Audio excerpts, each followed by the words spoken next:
오늘 하나님 말씀 요한복음 이제 강의 설교의 마지막 오늘 시간입니다.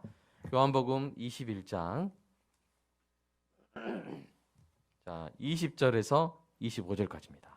요한복음 21장 20절에서 25절입니다. 요한복음 21장 20절에서 25절 저와 여러분이 교독하도록 하겠습니다.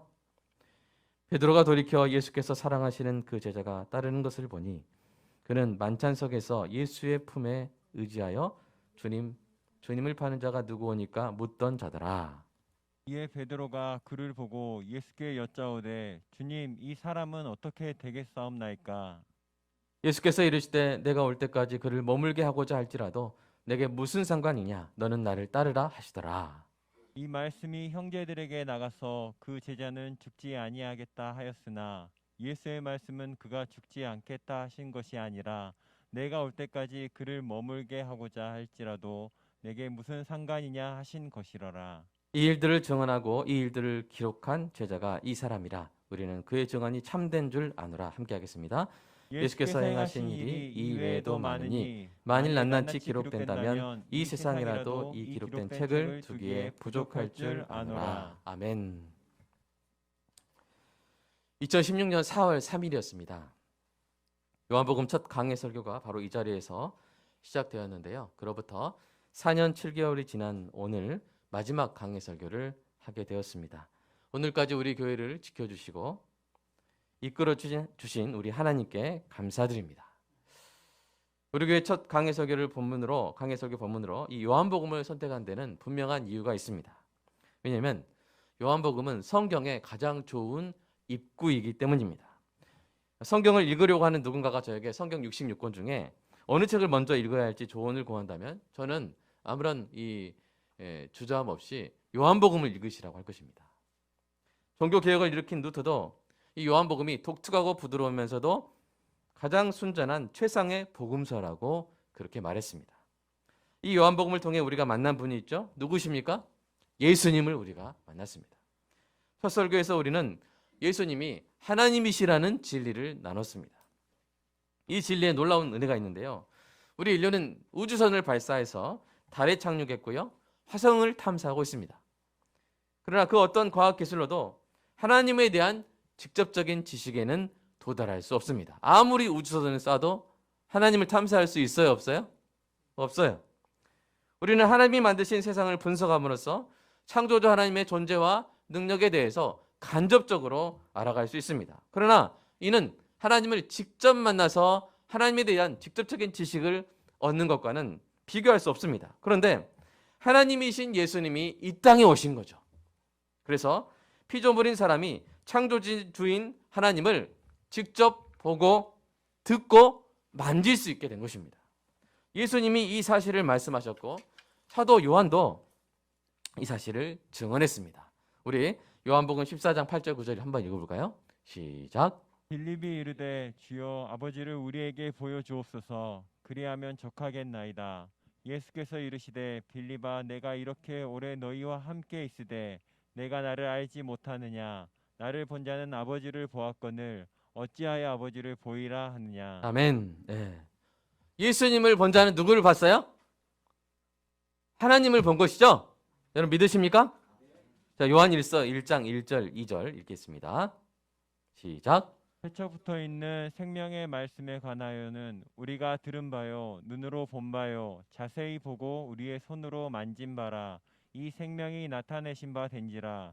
이 영원한 생명을 우리가 보았고 증언하여 너희에게 전하노니 이는 아버지와 함께 계시다가 우리에게 나타내신 바 된 이시니라. 아멘. 사랑하는 여러분, 요한복음을 통해서 예수님이 어떤 분이신지 알게 되었습니까? 그렇다면요, 거기서 끝나는 게 아니에요. 하나님이 어떤 분이신지 알게 된 거예요. 예수님이 어떤 분이신지 알게 되었다면 그것은 바로 하나님이 어떤 분이신지 알게 된 것입니다. 이 얼마나 놀라운 은혜입니까? 여러분, 하나님이 어떤 분이신지 알고 느끼고 그 말씀을 듣고 싶을 때는 뭘 하면 돼요? 막 내가 어디 가서 막 기도원 가서 금식을 60일 해야겠다. 그게 아니죠. 그냥 뭐 하면 돼요? 너무나 가까이 있죠. 요한복음을 펴서 예수님 이야기를 읽으면 되는 것입니다. 여러분 이 말을 한번 기억해 보시기 바랍니다. 읽고 한번 기억을 해보세요. 자, 한번 읽어보겠습니다. 시작. 우리는 구속주 예수님을 통해 창조주 하나님에 대한 가장 올바른 지식을 얻게 된다. 네, 신학적으로 아주 중요한 말이에요. 우리는 구속주 예수님을 통해서 창조주 하나님에 대한 가장 올바른, 가장 또한 직접적인 지식을 얻게 되는 거예요. 예수님이 길이요 진리요 생명이신 줄로 믿습니다. 예수님으로 말미암지 않고는 하나님께 이를 자가 없습니다.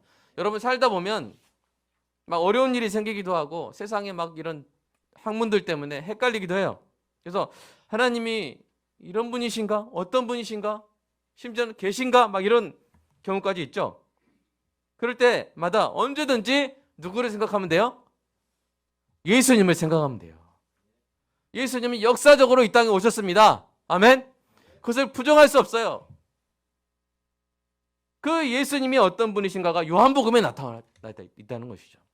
마가복음에 나타나 있고 마태복음에 나타나 있고 누가복음에 분명히 나타나 있다는 것입니다. 그래서 그 예수님의 말씀과 행동을 통해서 우리는 누구를 알 수 있어요? 하나님을 알 수 있는 것이죠. 예수님의 친절과 인내와 섬김과 약속과 능력과 지혜와 공의와 사랑을 기억하시기 바랍니다. 그것이 바로 누구에 대한 지식이에요? 바로 하나님에 대한 지식이기 때문입니다. 예수님이 하나님이십니다.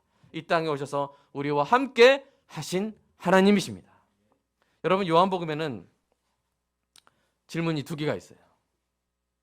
방금 제가 지금까지 말씀드린 것은 바로 이 요한복음의 첫 번째 질문에 대한 대답인데요. 그 두 가지 질문 한번 볼까요? 어떤 질문입니까? 자, 첫 번째는 온 세상에서 예수님은 어떤 분입니까?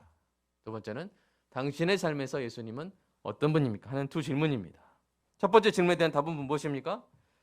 예수님은 이 땅에 오신 하나님이십니다. 이 땅에 오셔서 십자가 보혈로 자기 백성을 구원하신 왕이십니다. 온 우주의 주인공이십니다. 사도 바울도 이렇게 말했죠. 같이 한번 읽어볼까요? 자, 시작. 한 주 예수 그리스도께서 계시니 만물이 그로 말미암고 우리도 그로 말미암아 있느니라. 아멘. 저는 한마디로 이렇게 말하고 싶어요.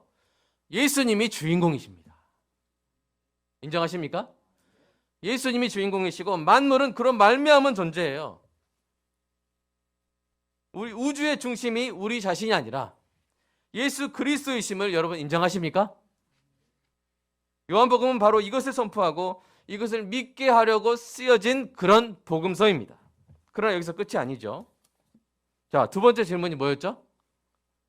그렇다면 당신의 삶에 예수님은 어떤 분입니까?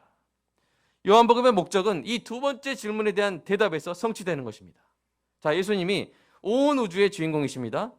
그렇다면 예수님이 여러분 각자의 삶에서도 주인공이십니까? 아니면 온 세상의 주인공이신 예수님이 유독 여러분의 인생에서는 주변 인물에 불과합니까? 예수님이 여러분의 인생의 주변 인물입니까? 아니면 주인공이십니까? 사람 여러분, 요한복음의 첫 번째 질문에 대해 그 질문에 있는 그 진정성은요, 두 번째 질문에 대한 대답에서 완성되는 거예요. 첫 번째 질문을 아무리 잘했어도요, 두 번째 질문이 틀리면 요한복음의 목적이 그 사람 안에서 성취되지 않은 것입니다. 이렇게 말하는 사람이 있다고 생각해 보십시오. 그 어떤 왕국에 사는 사람입니다. 나 저분이 우리나라 왕인 것을 인정한다. 그러나 저분이 내 왕인 것은 인정하지 못하겠다. 여러분 이 말이 이치에 맞습니까? 틀리죠? 틀립니다. 우리나라 왕이라면 나의 왕인 것이죠. 그죠? 왕국에 있는 모든 백성의 왕인 것이죠. 여러분이 왕의 그 왕국의 백성이라면 그분이 바로 나의 왕인 것이죠. 여러분이 예수님을 온 우주의 주인공으로 인정하신다면 반드시 또한 여러분 인생의 주인공이심을 인정해야 합니다. 그리스도인은 자기 인생의 주인공이 그리스도이심임을 인정한 사람입니다. 이것이 신앙의 어떤 높은 단계에 올라야만 고백할 수 있는 내용이 아니에요. 이것이 신앙의 첫 단계에서 고백하고 시작하는 내용입니다. 온 우주의 주인공이신 예수님이 또한 내 삶의 주인공이십니다. 허물과 죄로 죽은 나를 십자가 보혈로 사신 주님이 내 삶의 가장 중심된 주인공이십니다. 만약 이렇게 고백하고 이 고백을 기준으로 살아본 적이 없다면 그리스도인이 돼본 적이 없는 거예요. 그리스도는 알파 오메가요, 처음과 마지막이요, 시작과 마침이신 줄로 믿습니다. 성경 말씀이에요. 예수님은 복음서에서만 주인공이신 것이 아니라 사도행전에서도 주인공이셨어요. 십자가 죽음과 부활 전에도 그리스도가 주인공이셨고 십자가 죽음과 부활 후에도 그리스도가 주인공이셨습니다. 그리고 사도행전 후에도 2020년에도 앞으로도 영원히 우리 주님이, 우리 예수님이 온 우주와 우리 각자의 인생의 주인공 되심을 믿습니다. 예수님이 중심이고 우리는 예수님으로부터 말미암은 존재입니다. 다른 말로 예수님이 이렇게 말씀하셨어요. 예수님이 포도나무시고 우리는 가지입니다. 우리 요한복음 15장 5절 한번 읽어볼까요? 자, 시작. 나는 포도나무요 너희는 가지라. 그가 내 안에 내가 그 안에 거하면 사람이 열매를 많이 맺나니 나를 떠나서는 너희가 아무것도 할 수 없음이라. 아멘. 이게 저와 여러분의 새로운 삶이에요. 주님이 중심이에요. 주님이 주인공이에요. 사도 바울이 이 사실을 명확히 알았을 뿐 아니라 이 사실에 기초하여 살았고 더 나아가 이 사실을 완벽하게 표현했습니다. 우리 갈라디아서 2장 20절 오늘 말씀 중에서 가장 좀 마음에 두고 마음에 새기는 마음으로 한번 읽어보겠습니다. 시작. 내가 그리스도와 함께 십자가에 못 박혔나니 그런즉 이제는 내가 사는 것이 아니요 오직 내 안에 그리스도께서 사시는 것이라. 이제 내가 육체 가운데 사는 것은 나를 사랑하사 나를 위하여 자기 자신을 버리신 하나님의 아들을 믿는 믿음 안에서 사는 것이라. 아멘. 이건 어떤 문학적 표현이 아니에요. 멋지게 막 말하려고 하는 표현이 아니에요. 이건 가장 실존적인 표현입니다. 우리는 다 죽었었잖아요. 그렇죠? 죄와 허물로 완전히 영적 시체였잖아요. 근데 누가 살려줬어요? 예수님이 살려주셨어요. 그래서 우리 목숨까지도 다 누구 거예요? 예수님 거예요. 우리 인생의 주도권도 예수님께 있고 우리 인생의 소유권도 예수님께 있고 우리 인생의 모든 중심이 예수님께 있는 거예요. 예수님이 주인공이신 거예요. 사랑하는 여러분, 여러분 안에 누가 살고 있습니까? 사도 바울의 표현에 의하면 여전히 여러분이 주인공이 되어서 여러분 중심으로 살고 있습니까? 아니면 주님이 주인공이십니까? 누가 주인공이십니까? 누가? 오늘 본문 22절에서 예수님이 베드로에게 뭐라고 하셨어요? 오늘 본문 22절 보시면 너는 나를 따르라 이렇게 하셨어요. 예수님이 이미 19절에서 나를 따르라고 안 하셨어요? 하셨어요? 하셨어요. 19절에서 이미 나를 따르라 하셨어요. 근데 왜 한 번 더 말씀하시죠? 그리고 왜 너는 이란 말을 덧붙였을까요? 이게 원문에서도 나와 있어요. 19절에서는 나를 따르라 하셨어요. 근데 22절에서는 너는 나를 따르라 이렇게 하셨어요. 왜냐하면 베드로가 주님을 따르기 시작한 그 중요한 순간에 뭘 했어요? 돌이켰어요. 나를 따르라 하셨는데 주님을 따르면 되잖아요. 근데 베드로가 그 순간에 뭐예요? 돌이켰어요. 그래서 뭐래요? 옆에 있는 누굴 봐요? 요한을 딱 보는 거예요. 요한을 보는 거예요. 자, 예수님이 베드로에게 뭐라고 말씀하셨어요? 너는 젊을 때는 네가 네 마음대로 살았지만 이제 나이 들어 이제 네가 띠띠우고 원치 않는 곳으로 가리라. 이제 정말 주인공이 되었어요. 예수님이 베드로의 삶의 주인공이 되셔서 주님이 이끄신 대로 그 삶을 살 거라는 거예요. 그리고 그 끝은 순교였죠. 그것을 암시했다고 성경이 분명히 말하고 있죠. 그렇죠? 뭔가 불안감을 느꼈을 수도 있어요. 근데 그 순간에 베드로가 요한을 딱 보는 거예요. 그러면서 어떤 말을 합니까? 얘는 어떻게 되죠? 주님, 얘는 어떻게 하실 거예요? 그 말을 한 거예요. 베드로는 이제부터 따르게 될 예수님이 아니라 자기 동료에게 신경을 쓰면서 그가 어떻게 될지를 궁금해했던 것입니다. 여러분, 우리가 인간적으로 생각해 보면요, 그렇게 궁금해하는 게 이상한 거예요? 좀 당연한 거예요? 좀 이해가 돼요? 이해가 안 되세요? 되세요? 이해가 되죠? 나는 막 이렇게 죽을 건데 그러면 요한 어떻게 될까? 막 이렇게 궁금하잖아요. 그리고 그렇게 동료의 앞날에 대해서 궁금해하는 베드로에게 예수님 좀 가르쳐주면 안 됩니까? 좀 가르쳐주면 좋겠죠? 그런 마음이 있잖아요. 그죠? 이제 주님을 따라 순교하는 데까지 가야 되는 베드로가 불쌍해서라도 좀 귀띔해 주시면 안 됩니까? 아니면 이렇게 거기서 말씀하시기 힘들면 나중에 이야기해 줄게. 이렇게 하시면 안 돼요? 그런데 주님은 이 장면에서 아주 단호하게 말씀하시죠. 자, 마침 띄워놨죠. 한번 읽어볼까요? 시작. 그를 머물게 하고자 할지라도 내게 무슨 상관이냐? 너는 나를 따르라 하시더라. 내가 올 때까지 그를 머물게 할지라도 내게 무슨 상관이냐? 너는 나를 따르라. 이 말씀은 베드로가 주님을 따르기로 시작했으면 이제 동료가 어떻게 될 것인지 신경 쓸 필요도 없고요. 신경 써도 안 된다는 거예요.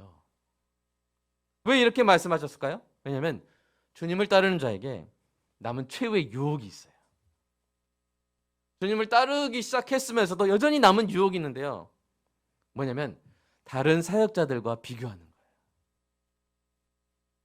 이것은 제가 잘 설명할 수 있어요. 제가 사역을 하고 있으니까. 저는 제가 이 아버지가 저를 어렸을 때 목사로 쓰시라고 하나님께 드렸기 때문에 그 서약을 지키기 위해서 나중에 그걸 알게 됐죠. 그래서 그걸 알고는 목사의 길을 걷기로 결정했습니다. 그리고 지금까지 걸어오고 있죠. 근데 이 길을 걸으면서 느낀 것은요. 목사님들이 다른 목사님들과 자신의 사역을 비교하면서 열등감이나 우월감에 빠지는 경우가 있고 저도 그런 유혹을 받을 때가 있다는 거예요. 큰 교회 부교육자나 뭐 작은 교회 부교육자나 부교육자들 있으면요. 두 사람만 있으면 부교육자들끼리 서로 맡은 부서나 뭐 하는 일이나 또 담임 목사님의 어떤 그 뭐랄까요 인정이나 이런 부분에 있어서 뭐 하기 쉬워요? 비교하기 쉬워요. 또 담임 목사님들 되면 또 담임 목사님들끼리 서로 보고 자신의 목회를 초라하게 여기거나 반대로 자랑하는 그런 죄를 범할 수 있어요. 그런 죄를 범하면 괜히 힘이 빠져가지고 의기소침하거나 반대로 어깨와 목에 막 이렇게 힘이 있다. 우리 교회에서 1000명 넘었어. 이렇게 이 힘이 들어갈 수 있습니다. 여러분 그러면 될까요? 안 될까요? 여러분 안에 이 성령님께서 어떻게 말씀하시는 것 같아요? 그러면 돼요? 안 돼요? 안 되겠죠. 여러분 우리의 길이 아름다운 것은요. 그 길이 다른 사람의 길보다 돋보여서가 아닙니다. 나의 길이 아름다운 것은 내가 사랑하는 나의 주님이 나에게 주신 길이기 때문에 그래서 아름다운 길인 줄로 믿습니다. 저와 여러분이 이렇게 다윗처럼 이렇게 고백했으면 좋겠어요. 시편 16편 한번 읽어볼까요? 시편 16편 시작. 내게 줄로 재어준 구역은 아름다운 곳에 있으며 나의 기업이 실로 아름답도다. 아멘. 여러분의 기업, 여러분의 사업장, 여러분 하시는 일, 여러분 걷고 지금 가시는 그 길 있잖아요. 직업, 그 직장에서의 그 사역, 그것이 여러분에게 가장 아름답다고. 여러분 고백하는 은혜의 길을 주님의 이름으로 축복합니다. 비교해서가 아니라 주님이 우리에게 주신 길이기 때문에. 사랑하는 여러분, 결혼 반지 혹시 있으신 우리 아내분 손 들어보세요. 결혼 반지 있으세요? 안 끼시나요? 한 분도 안 끼시나요? 우리 김지희 결혼 반지 없나요?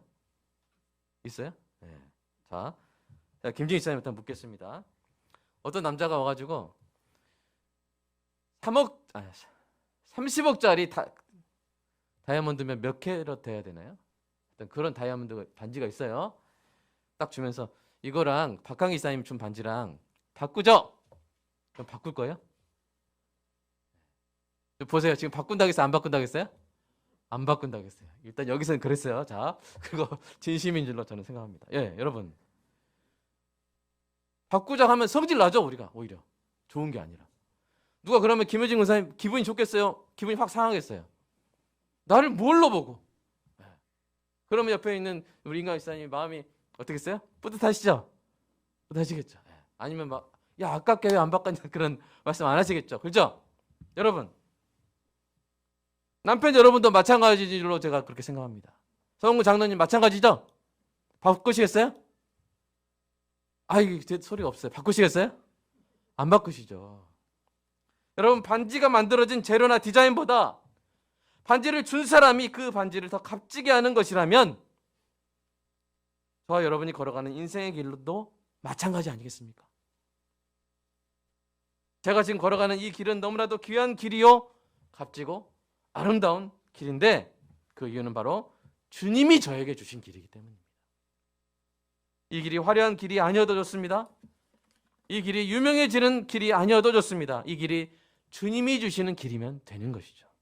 이 길의 끝에서 누구를 만나면 돼요? 주님을 만나면 되는 거예요. 우리가 어떤 삶을 살든지, 어떤 직업을 갖든지, 어떤 집에서 어떤 차를 타고 살아가든지, 주님이 주신 이 길을 기뻐하면서 걷다가 누구만 만나면 돼요? 주님만 만나면 되는 것입니다. 잘 따라왔도다. 그 말씀만 들으면 되는 것이죠. 다른 사람의 길과 제 길을 비교할 필요가 없습니다. 주님을 따라가는 이 길에서 다른 사람 바라보면서 비교의식에 빠질 필요가 없는 것이죠.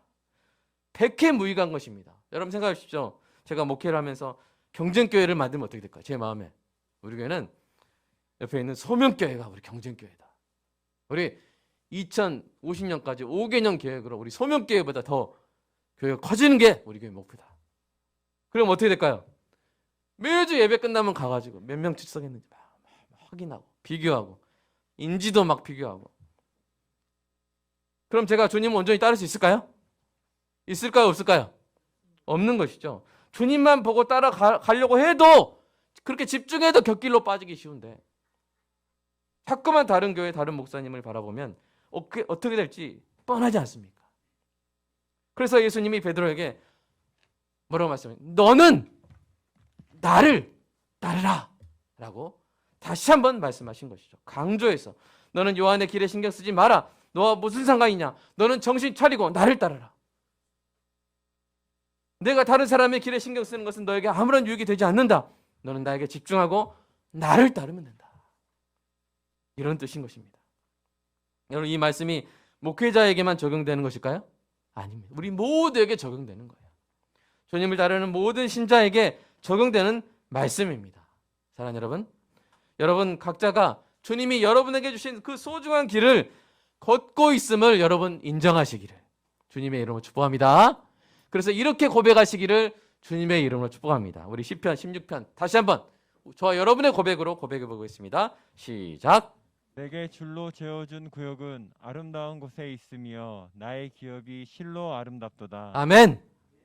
주님을 따르는 우리의 길이 아름다운 것은 주님이 주신 길이기 때문입니다. 다른 사람의 길과 비교할 필요 없습니다. 그렇게 비교하는 것 자체가 내가 주님을 별로 사랑하지 않는다는 것을 의미해요. 주님을 사랑하면 사랑할수록 주님이 주신 빵 한 조각이 너무나 다이아몬드보다 더 귀해지는 것이죠. 주님이 주신 그 길은 다른 것과 비교할 수 없는 가장 소중한 길이 되는 것입니다. 자, 그런데요, 더 근본적인 방법이 있습니다. 아예 내 인생의 주인공이 주님이심을 깨닫는 것이죠. 우리가 왜 자꾸 다른 사람을 쳐다보게 됩니까? 아직도 내가 내 자신의 주인공이기 때문이에요. 내 인생의 주인공이기 때문이에요. 주님이 주인공이시라면 주님만 바라보고 가면 되고요. 내가 가는 그 길에서 누구만 빛나면 돼요? 내가 빛날 필요가 있어요? 없어요? 없어요. 누구만 빛나면 돼요? 예수님만 빛나면 되는 것이죠. 나는 빛날 필요가 없어요. 내가 금그릇이든 은그릇이든 돌그릇이든 나무그릇이든 상관이 없는 것입니다. 그냥 무슨 그릇이면 돼요? 주님이 쓰시는 그릇이기만 하면 되는 것이죠. 내 길은 주님이 아십니다. 나는 주님이 주신 길을 가면 됩니다. 다른 사람과 비교할 필요가 없습니다. 여러분 이게 말 있잖아요. 말이 탁탁 영화 보면 말에게 뭘 씌우죠? 말 얼굴에 뭘 씌웁니까? 그 눈가리개를 씌우죠. 그래서 호스 블라인더라고 하는데 왜 말에게 눈가리개를 씌우는지 아마 아실 거예요. 예. 여러분 이게 동물 중에 시야가 가장 넓은 동물 중에 하나가 말입니다.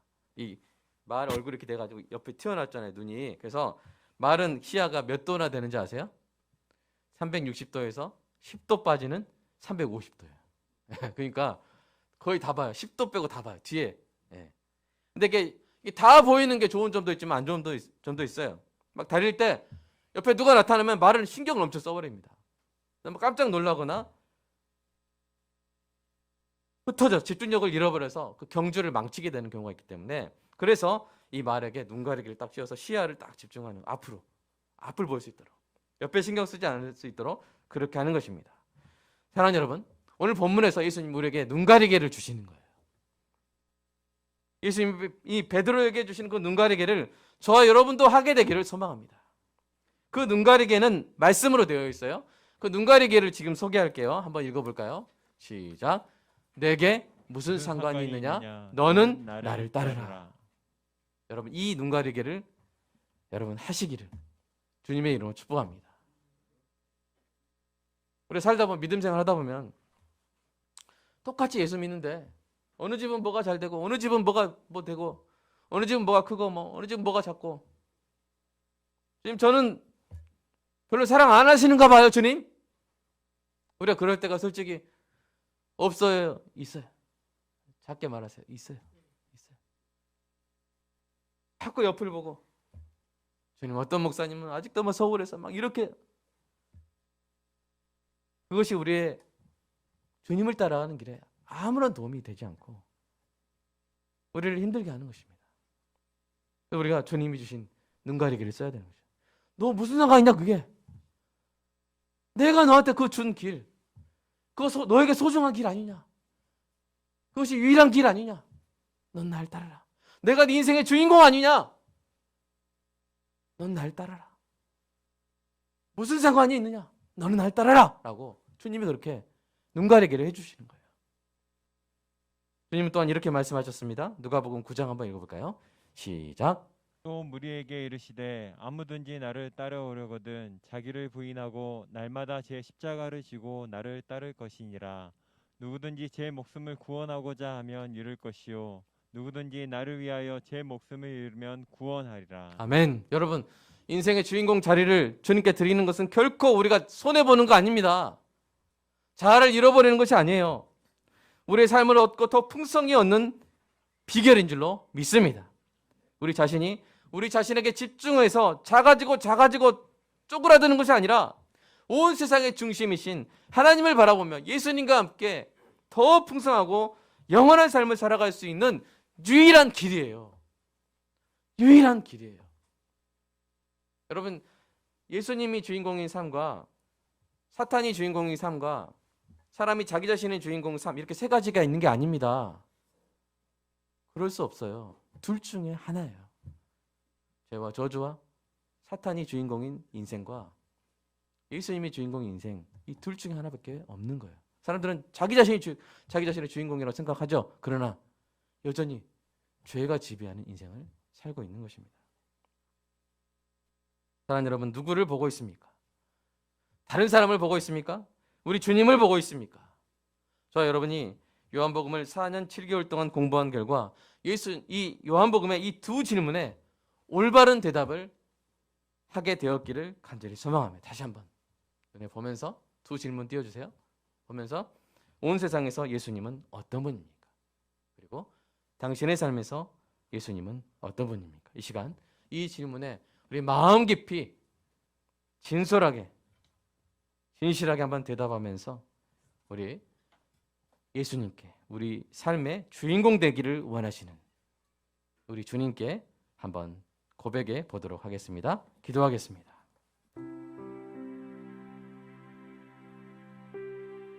주님, 죄와 저주와 죽음의 지배 아래 있었던 영적 시체였던 우리를 살려주신 주님. 그런데 여전히 우리는 내 인생은 나의 것이라고 내 마음대로 살겠다고 그렇게 잘못 생각할 때가 많습니다. 주님은 그저 우리 인생을 좀 더 윤택하게 해주시는 그런 분이 아니라 우리 주변 인물이 아니라 NPC가 아니라 주님이 우리의 삶의 주인이심을 또한 주인공이심을 하나님 고백합니다. 인정합니다. 성경이 말하는 진리를 우리가 명확히 알게 하시고 적당한 자리는 없음을 깨닫게 하여 주시옵소서. 그저 주님을 내가 이용할 수 있는 존재로, 그저 주님을 내가 사용할 수 있는 대상으로 여기만 살 수 있는 그런 길은 없음을 깨닫게 하여 주시옵소서. 오직 주님이 내 인생의 주인공이심을 고백하는 자만이 그리스도인이며 신자이며 생명을 얻은 자임을 알게 하여 주시옵소서.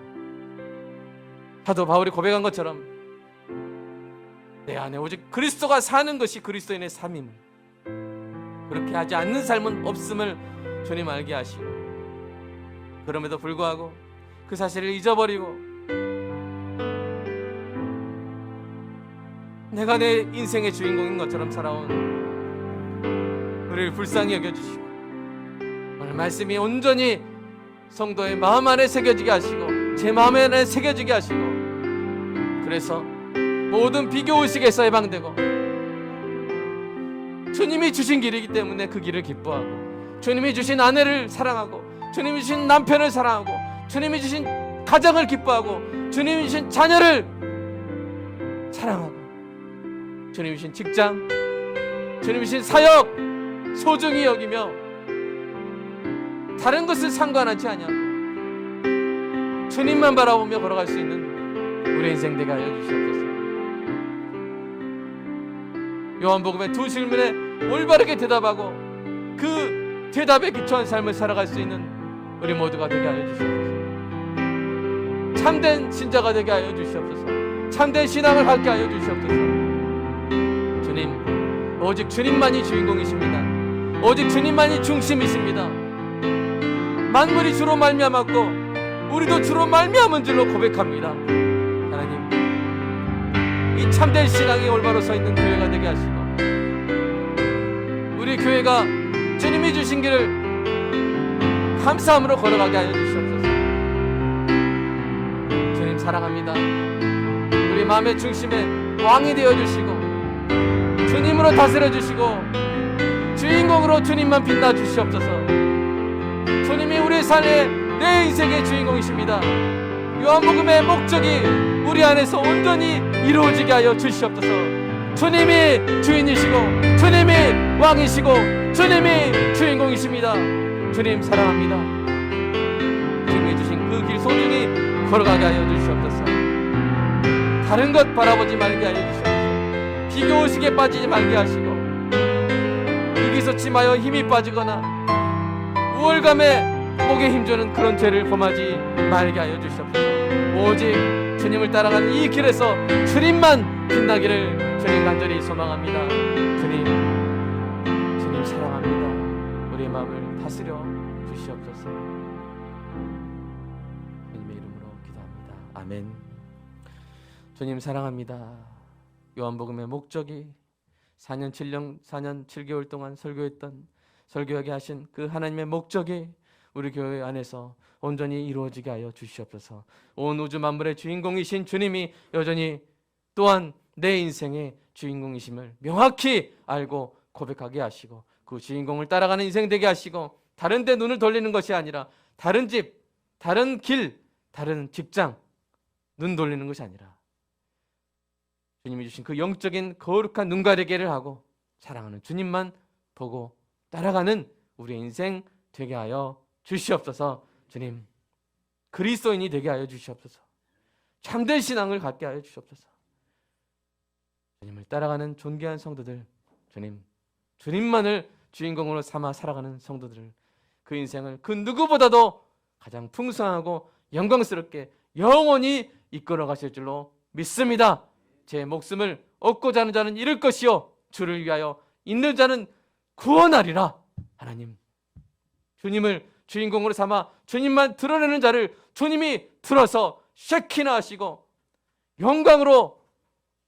영광의 멸관으로 씹어주실 줄로 믿습니다. 주님 사랑합니다. 존귀한 성도들의 삶 가운데 주님이 주신 소득, 은혜 감사하며 11조 감사한 주일헌금 드렸습니다. 주님 받아주시고, 성도의 삶 가운데 우리가 채울 수 없는 것들 주님께서 채워주시고, 우리가 지킬 수 없는 것들 주님께서 지켜주시고, 우리가 열 수 없는 문을 주님께서 열어주시되, 특별히 주님 진학의 문을 열어주시고 공부할 길을 열어주시고, 주님 자녀들이 그 자신의 은사와 재능을 활짝 꽃피울 그 문을 올해에는 하나님 열어주시옵소서. 주님 사랑합니다. 예수님의 이름으로 기도드리옵나이다. 아멘.